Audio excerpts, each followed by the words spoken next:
साँच्चै दिदी हेर्नु मलाई रिस उठेछ मलाई फेरि बडी सिनेमा गाडी हेड सत्तै हुँदैन फाल्दिन्छु साँच्चै दिदी हेर्नु मलाई रिस उठेछ मलाई फेरि बडी सिनेमा गाडी हेड सत्तै हुँदैन फाल्दिन्छु फाल्दिन्छु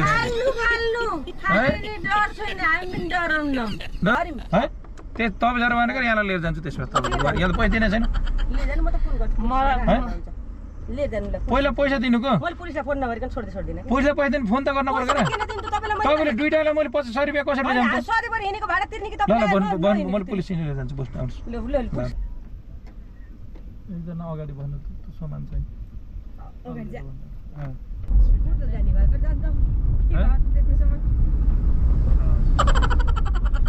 भाडा लाग्छ अरे महँगो अगर भाडा हस्पिटल पुऱ्याउने हो 400 दिनलाई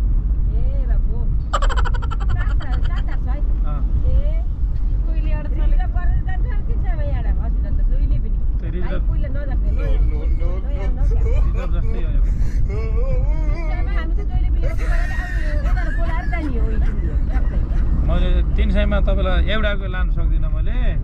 एउटाको 400 लाग्छ बुझ्न ल्याउनु पैसा ल्याउनु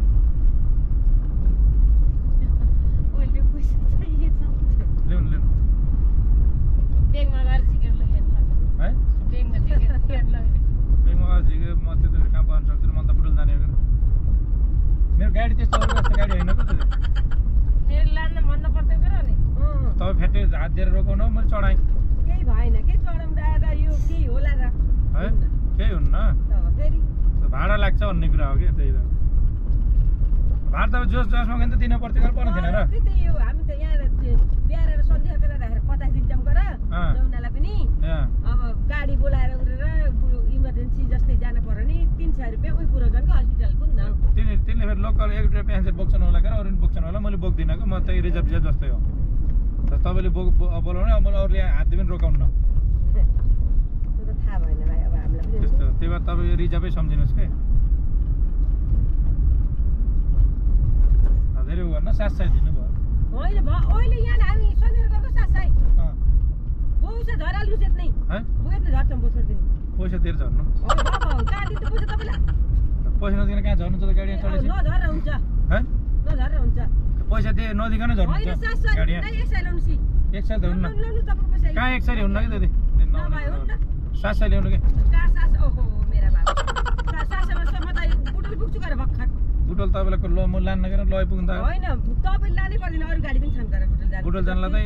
जानलाई एउटाको 700 लाग्छ 700 लाग्छ हैन तर 4 जना 5 जना मान्छे भयो है पैसा ल्याउनु त रोक्नु हामी झरिहाल्छ पैसा ल्याउन झर्नु पैसा त किन नदिन्छ भने पैसा त किन गर्छन् र यति समय त 200 ल्याउनु ल कहाँ हुन्छ म त 100 रुपैयाँ त दिदिदिन 1 रुपैयाँ पनि कहाँ 100 ल्याउँछ ल्याउनु 200 ल्याउँछ हिँड्नु तपाईँ हिँड्नुहोस् त पहिला म त 100 दिन्न म त के दिन्छु पैसा नदिकन त हुन्न ए 100 रुपैयाँ कहाँ 50 ल्याउनु न कि पैसा ल्याउनु क 50 भयो जति दिए नि तिमीलाई उतै गरेन कहाँ उही गर पैसा नदिकन त हुन्न क पैसा ल्याउनु पहिला 100 रुपैयाँ दिने हो कि मलाई पुगेपछि हिँड्नुहोस् कसले भनेर हुन्छ 100 रुपैयाँ हुँदै हुन्न पुलिसलाई फोन गर्नु जलाउनु त पैसा दिनु चाहिँ दिनु त पैसा त मलाई 700 रुपैयाँ त मलाई ज्यान गर्न दिन्न जो उनीहरूले जे भने पनि त्यसमा मलाई पहिला 200 ल्याउनु ल गाडी रोक्नु पहिला 200 ल्याउनु म 200 त के 100 त मैले रुपियाँ पनि दिनेवालै छैन 200 ल्याउनु कि त्यसरी खोल्दिन यहाँ त्यसरी तपाईँले त तानेर खोल्दिन कि पैसा उनीहरूले जे भने दिन्न भने त के दिन्छु भने तानेर खोल्दिन पैसा ल्याउनु चाहिँ खोल्छ कि हिँड्नु सुसा मसँग त पैसा छैन है मैले खाना लिएर हिँड्नु कति रुपियाँ भाडा हो त्यति तिर्छौँ हामीले कस्तो तपाईँले कुरा किन चढ्न थियो फेरि गाडीमा एक त मलाई यसरी छुटिएछ यार तपाईँले नरोक्नु पर्थ्यो नि गाडी सब जसले हात दियो उसले गाडी रोक्ने हो र फेरि न तपाईँको गाडी त्यस्तो रहेछ किन हात दिन तपाईँले फेरि सुन बराबरको गाडी जस्तै लाग्यो मलाई देख्दाखेरि हात त दिन त फरक हात नदिएर हुन्छ र कहाँ लिएर जान्छ त उही पैसा तपाईँलाई आउँछ 200 लाग्छ उहिले छोडिदिन्छु मैले मैले त 1 रुपियाँ उहाँ लानुहोस् चाहे जहाँ लानुहोस् तपाईँले मैले दिनेवालै छैन त किन दिनु न उहिले छोड्नुहोस् गाडीमा मैले तपाईँलाई त्यसै घुमाउनु के म तपाईँलाई भनेर जे भयो नि भयो ए भएको भर लिएर हिँड्नुहोस् त अगाडि ल्याउनु न पैसा नदिनु कहाँले जाम त होइन पैसा त दिन तपाईँको राम्रो 100 रुपियाँ जो 100 रुपियाँको भाडा चलेको दिन त हो गर कस्तो तपाईँको भाडा के हो हाम्रो भाडा 50 यो मित तपाईँ गाडी हो यो गाडी जो कसैका सबैकै छन् र गाडी गाडी त मेरो होला के र नि मेरो होइन त मेरो भाडा होला के तपाईँले नरोक्नु पर्थ्यो नि नरोक्न कहाँ हुन्थ्यो तपाईँले हात दिएर रोकेको कि मैले त्यस जान्छ चढाएर तपाईँ तानेर गाडी हालेको गाडी फेरि तपाईँले पनि त यो गाडीले लान्न भन्दा हेर्नु मलाई रिस उठ्यो छ हेर्नु मलाई दिनु पैसा फके जे उठे नि उठोस् जे उठे नि उठोस् पैसा नदिने फेरि मैले लिएर जान्छु फेरि लिएर जानु चौकिया म त चौकिया कहाँ चौकिया उभिएर चौकिया मुनि रोके त नरोके रोकेपछि त मैले हात दिएर पनि रोक्छु है किन नरोक्छु त लिएर हिँड्नुस् त रोक्नुहुन्छ दिनु न भन्नु छिटो होइन होइन हाम्रो साइकललाई बिगार दिनुहुन्छ भने है होइन लिएर जान दिएन पैसा दिनु न त अनि के अन्त तपाईले किन नदिनु त सुस्तै भाडा जति दिन त भने हैन लागेको भाडा त दिन लागेको भाडा त तपाईँले भने भाडा त भएन के मैले भने भाडा लागेको यहाँ त तपाईँले भाडा हुन्छ तपाईँको भाडा जे भन्यो तपाईँले भनेको हुन्छ कोही कसले भनेको हुन्छ मेरो गाडीमा चढेन तपाईँको यो त मेरो गाडी होला क्या भनेको तपाईँले नचढाउनु पर्छ कि अनि यत्रो महँगो गाडी मैले किने गरेर 100 रुपियाँ उठाउनुलाई होइन तपाईँले नचढाउनु पर्थ्यो हामी चढ्ने थिएन मैले तपाईँ लिनु क्या त्यो धेरै कराउनु रहेछ क्या लिनु त पैसा लिनु भाउ भाउ तपाईँ नम्बर तपाईँलाई त दिएँ छैन के सर म त बेगमा भएर झिक्नु पर्यो ब्याङ्कबाट मोबाइल ब्याङ्किङ गरिदिनु मोबाइल ब्याङ्किङ हाम्रो छैन नि है छैन नि हाम्रो मान्छे उ गर्नुहुन्न उसको भाडा दिनुपर्छ कि दिमाग खराब गर्नुहुन्न क्या ए 100 रुपियाँ कहाँ सवाली हुन्छ त अनि 100 हो कि हाम्रो भाडा तपाईँले जे भने नि जस्तो अझ यत्रो त 100 पनि होइन खाली 100 दिन त ए तपाईँ नगराउनुहोस् कि तपाईँ हिँड्नुहोस् त खुरुखुरु उहाँको त लिउनु कसको उहाँको त्यही हो कि 50 ए भगवान् जाँदो रहेछ रहेछ उ गर्नु के रे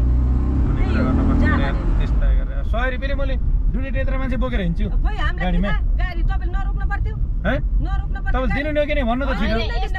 कस्तो? तपाईँले जस्तो रिजर्भ जब तपाईँ रिजर्भै जानु थियो भने मेरो यो आफ्नो पर्सनल गाडी हो सवारी लान्न भने तपाईँले घुमी त लान भयो तपाईँ रोकाउन मलाई त केही परेको गरेर रोकेको हामी जाने हो कि जानुहुन्छ कि अन्त हामीले उस्तै देखि हामीले रोक्यो लानुहुन्छ कि भन्ने अब म कस्तो देखेँ म तपाईँलाई देखेन अहिले गाडीलाई भाउ हामीलाई लानुहुन्छ कि भनेर हामीले यस्ता गाडी हामीले 1000 रोक्छौँ कि तपाईँले किन 1000 रुपियाँ तपाईँ एउटा पैसा दिनु हुन्छ किन नरोक्ने त तपाईँले हामी त सरकारी गाडी अनि हिँड्छौँ कर हो त सरकारीमा हिँड्ने हो गर प्राइभेटमा नि हिँड्छौँ सरकारी प्राइभेटमा त पैसा दिनु पर्यो धेरै दिन पर्यो यो त यस्तो गाडी हेर्नु यो के दिन ट्याक्सी यस्तो यहाँ धुलो देख्नु चाहिँ कसरी भएर कसरी हिँडेको छु सन्धिखरको पनि पुग्छौँ हामी त हेर्नु कोही तपाईँ जहाँ छुनुहुन्छ त्यहाँ धुलो छ कहीँ तपाईँले अघि दिदी नगर्नु त तपाईँ सरकारी हस्पिटल र प्राइभेट हस्पिटलमा गएपछि पैसा बढी लाग्छ लाग्दैन प्राइभेट र सरकारी गाडी तपाईँले गाडी नचढाउनु पर्थ्यो वास्तवमा भन्ने नि अच्छा म अब तपाईँ अहिले हस्पिटल जान लाउनको मान्छे तपाईँलाई उहाँ अरू प्राइभेटमा जानु भने लिन्न डक्टरले कि लिन्छ प्राइभेट सरकारी भन्ने तपाईँले खास तपाईँले छुट्याउने हो के अरे भनेको यो गाडी महँगो हो यो गाडी सस्तो हो भन्ने कुरा सरकारी बोर्डिङ र स्कुलमा फरक छ कि छैन बोर्डिङ र स्कुलका कुरा होइन तपाईँले गाडी त्यही त सरकारी हस्पिटल र प्राइभेट हस्पिटलमा फरक छ कि नै तपाईँ कस्ता हुनुहुँदैछ नि जसले पनि हात दिँदै गाडी रोक्ने म त रोक्ने म त मलाई के त उसले चिन्ने दिन रोक्ने गरेर पैसा दिन्छ भन्छु म त सिटमा नबस्दै भन्नुपर्छ सिटमा नबस्दै भन्नुपर्छ कि यति भाडा लाग्छ भनेर आइज आइज कसरी यति भाडा लाग्छ भन्ने त दिदी पैसा दिएर झर्नु त्यसै त कहाँ झराउँछु र मैले हामी झर्यौँ है त्यो तपाईँ झर भनेर यहाँलाई लिएर जान्छु त्यसमा तपाईँ यहाँ त पैसा दिने छैन लिएर जानु म त फोन गर्छु लिएर जानु ल पहिला पैसा दिनुको मैले पुलिसलाई फोन नगरिकन छोड्दिनँ पैसा दिन फोन त गर्न पर्यो किन दिनु त तपाईँलाई तपाईँले दुईटालाई मैले 100 रुपियाँ कसरी जान्छु सधैँभरि हिँडेको भाडा तिर्ने कि ल ल भन्नु भन्नु मैले पुलिस लिएर जान्छु बस्नु आउँछु यहाँ त पैसा दिने छैन लिएर जानु म त फोन गर्छु लिएर जानु ल पहिला पैसा दिनुको मैले पुलिसलाई फोन नगरिकन छोड्दिनँ पुलिसलाई पैसा दिन फोन त गर्न पर्यो र किन दिनु त तपाईँलाई तपाईँले दुईटालाई मैले 100 रुपियाँ कसरी जान्छु सधैँभरि हिँडेको भाडा तिर्ने कि ल ल भन्नु मैले पुलिस लिएर जान्छु बस्नु आउँछु लास्टै गर्न यार तपाईँले के को नलिएर जान्थ्यो तपाईँसित के हामी यहाँ डराएर बस्नेवाला हामी मर्डर हुन्छ अनि म मर्डर हुन्छु अनि मलाई एकदम दिमाग खराब भएछ त्यसै यहाँ हामीलाई होइन है तपाईँले गाडी रोक्ने बित्तिकै रोकेर लिएर हिँड्ने मान्छे चाहिँ ए भगवान् दिदी मलाई यहाँ हेर्नु रातभरि बुढी के चिज गरेर मेरो दिमाग खराब भयो हेर्नु बुझ्नु बुढी के चिज गरेर मेरो दिमाग खराब भयो हेर्नु बुझ्नु बुढा हाम्रो बुढा के चिज गरेर हाम्रो दिमाग खराब छ हाम्रो बुढा हाम्रो बुढा के चिज गरेर हाम्रो दिमाग खराब छ मलाई त्यसरी छ पानी नभएर रोक्दा मलाई हिजोबाट तनाव भयो हामीलाई नि भयो बुझ्नु हामीलाई नि भयो कति भयो दिनु नि के गाउँ जानु नि र नि है अनि मलाई एकदम यहाँ तनाव भयो के तनाव छ तपाईको कामै यही हो त्यही भएर घुमाइ गर्न छ चौकिया जो लिएर पैसा दिनु न त मैले क्यान त अनि हैन चौकिया जो लिएर हिँड्नु कि माथि किन यहाँ रोक्नुहुन्छ त एकदम तर पैसा दिनु नि हो कि नै त भाइले पनि हेर्दै कसले चौकिया लिएर हिँड्नु म त साँच्चै हो कि म त साँच्चै दिदी हेर्नु मलाई रिस उठेको छ मलाई फेरि बडी सिनेमा गाडी साइड सत्तै हुँदैन फालिदिन्छु साँच्चै दिदी हेर्नु मलाई रिस उठेको छ मलाई फेरि बडी सिनेमा गाडी साइड सत्तै हुँदैन फालिदिन्छु फाल्नु हामीले डर छैन हामी डर फालिदिन्छु फाल्नु हामीले डर छैन हामी डराउनम डराउनु न हिम्मत छ कर त्यत्रो फाल्नु ल जे भयो भन्नु फालिदिनु त एक दिन मोर्नी जो फाल्नुस् ल अनि तपाईको गाडीको म त्यत्रो रहेछ हामीसित भाडा तपाईले 200 माग्न 700 माग्न 80 तपाईँको गाडी फाल्दै देखाउनुस् ल फाल्दिउँ फाल्नुहोस् मलाई रिस नउठ्दैन म त होइन, यहाँ फाल्नुहोस्। सम्झेको बेला मैले फालिदिन्छु पनि फालेर त डराउँदै डराउनु कि हामीले तपाईँको गाडी जाने हो हामी अब मोर्ने एकदिन मोर्छौँ ए तपाईँ मोरेर के हुन्न मेरो गाडी गएर के मलाई के साह्रो भयो मलाई यसरी तनाव दिएछ बुढीले फाल्नुहोस् ल म त- फाल्नुहोस् कति हिम्मतवाला हुनुहुन्छ फालिदिनुहोस् जे होला होला अब तपाईँलाई डर भन्नु मलाई त मोर्नलाई डर होला नि कसलाई उहाँलाई उसलाई भयो होस् नभनुहोस् मलाई है? छैन। उसलाई तपाईँलाई भयो मोर्न डर छ कि नै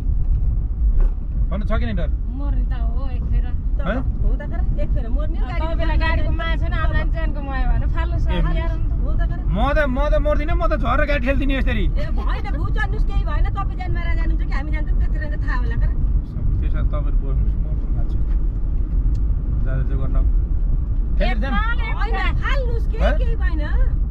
एकला ल्याएको गाडी नि किन फर्काएर लाने यसलाई तपाईँले 200 नदिने बरु गाडीमा फाल्न तयार हुने होइन तपाईँ त्यो होइन कि यस्तो हुन्छ हेर्नु सधैँभरि भाडा हामीले दिएको भाडा तिर्छौँ हामी त्यो खाएको पेट लागेको खाने हो कि तपाईँले कुरो के बुझ्नु भने मान्छेलाई तनाव पनि हुन्छ बुझ्नु कि नै गाडी चलाएछन् भन्दैन सबै कुरो हुन्नको घरा यस्तै गाडी चलाएर हिँड्ने बेलामा घरा बुढी के चिज गरेर कोही तनाव छ यहाँको कामै यही हो कि अब के हो थाहा भएन अब हामीलाई त जे है? गर्ने थाहा छ थाहा भएर के थाहा छ त यहाँ म चढ्ने बित्तिकैदेखि किम्दै गरेर चढौँ किन चढौँ भनेर म चढेको थिएँ ल के थाहा छ त्यहाँबाट तपाईँलाई तपाईँले मान्छे चढाएर यस्तै बोल्ने यस्तै गर्ने गर्नुहुन्छ ए भगवान् होइन गाडी रोकेर गाडी मैले त गाडी फाले पनि केही छैन कि तपाईँको गाडी फाल्नुहोस् राख्नुहोस् उहाँलाई त्यहाँ ढुक्क भएर बस्न तपाईँ यहाँ त्यही भएर हिँड्नुहोस् भने कि ए यसले लान्छ भन्ने थाहा छ गाडी फाल्दिनँ भन्ने थाहा छ होइन लानुहुन्छ भने थाहा छ अब यो बाटो हिँडिराख्नुहुन्छ भने थाहा छ तपाईँको भिडियो पनि देखिरहेको छु मैले तपाईँलाई चिनिरहेको पनि छु त्यही भएर मैले मन नटेरेको छु। ए मेरो भिडियो हेर्नुहुन्छ त्यसो भए त्यही हेरेको त्यही भएर ढुक्क भएर बस्नु नत्र चिचाउनुहुन्थ्यो अब यहाँ हिँडिराखेको बाटोमा तपाईँले त्यति भन्नुहुन्न त ठाकुरबाला त म संसारमा अगाडि लगाएर कति लिबिली पार्न थियो यहाँले दिदी अगाडि राख्नु पर्ने चाहिँ तपाईँ अगाडि बस्नु छ क्या होइन, गाडी त मैले त त्यो अब त्यो दिदी बस्न गएर दिदीलाई त मैले फाल्न नि सक्थेँ होइन डराउनु न सबैले फाल्नुहोस् ढिरा लाएर गुत्दैन म त होइन गाडी के त रोक्न हुन्न ठ्याक्क हातदेखि त्यो चढाउने गाडी होइन भनेपछि हो कि नै गाडी त चढाउने हो मेरो अलि महँगो गाडी हो नचढाउने मान्छेले चढाउँदै चढाउनु कि चढाउनेले बढी पैसा त लिन पाएँ क्या पाउन आउँदै पाएन। अहिलेसम्म तिरेन नियम अनुसार त तिर्न त पर्यो अब खासमा चाहिँ के हो भाडा भने तिर्नु पर्यो आफ्नो भाडा होइन खासमा भाडा भन्ने कस्तो हुन्छ भने यो मेरो प्राइभेट कार हो गरेर बुझ्नु कि नै अँ। यो मेरो ट्याक्सी होइन मान्छे बोक्ने छोड्नेवाला त्यही त। रिजर्भ हिँड्नेवाला होइन म आफूलाई हिँड्नलाई किनेको हो। अब मैले त मेरो मर्जीले भाडा लिन पाएको तपाईँ कि चढेस् त होइन तपाईँहरू चढ्न त कि ट्याक्सीमा तिनी पब्लिक गाडी जो हुन्छन् नि अँ। त्यसको कालो प्लेट होइन, पहेँलो यता प्लेट सुन्नु न। हुन्छन् तिनमा एउटा चढ्न कुरो के पर्यो भने मैले भने यो गरेर गाडी त आयो भने यसले रोक्नुहोस् त दिदी भने रोके होइन रोकेर तपाईँले खास भने पर्सनल हो मेरो यसलाई कतिले स्वीकार लिएर हिँड्छन् पर्सनल गाडी हो त स्वीकार लिएर दिन्छु तर भाडा पनि स्वीकार माग्थे तपाईँ भयो हस्पिटल जान लाउनु चाहिँ लाउनुहोस् भयो परेन होइन भो राख्नु न भयो हस्पिटल त हस्पिटल हो भिडियो हेर्नु रहेछ त्यही भएर चुप्प नडराइकन बस्न होइन भो कोरोनाको अलि मजा आउँथ्यो चिन्न थियो यहाँ मैले यो हाम्रो सलेको थिएँ नि भरत भाइ अनिलले पनि यहाँ तपाईँको यो हललाइन अगाडि कुरा गरेको अनि भिडियो एडिट गरेको मैले नि देखेको थिएँ कि त्यहाँ सो त्यसको लागि भिडियो बनाएको थिएँ दिदी रेकेट खास नगर्नु होला नि ज्याकेट त गर्दिनँ आउँछ भिडियो पछि हेर्नु होला ए मेरो फाट्नु होला त्यस्तो अब। पनि त्यस्तै त राख्ने हो तपाईँले झन् नरिसाउने झन् अझै रिसाउन अझै जान चुप्प बस्ने हो त नरिसाइकन ओ म चिनेको थिएँ थाहा थियो त्यही भएर मन नगराइकन त्यही भएर नगरोस् थियो नि गराएको त होइन छलफल त गर्नुपर्छ पर पर होइन कराउनु त पर फेरि यस्तै मान्छेले ठग्न खोज्छन् हो। होइन धेरै भाडा माग्न सक्छन् हो। नराम्रो हामी सधैँ तिनजना अब तपाईँको के हुन्छ भने मान्छे नराम्रो गर्न सक्छ तपाईँलाई मैले नचिनेको भएर तपाईँको भिडियो मैले नहेरेको भए त अब म पनि बोल्थेँ होला तपाईँलाई मैले चिनेको थिएँ त्यसपछि मैले अब तपाईँको भिडियो हेरिरहेको थिएँ त्यही भएर म नबोलेँ भोलि चाहिँ आएन नि त त्यही भएर फेरि चलो मैले त। मलाई थाहै भएन फेरि यस्तो भन्ने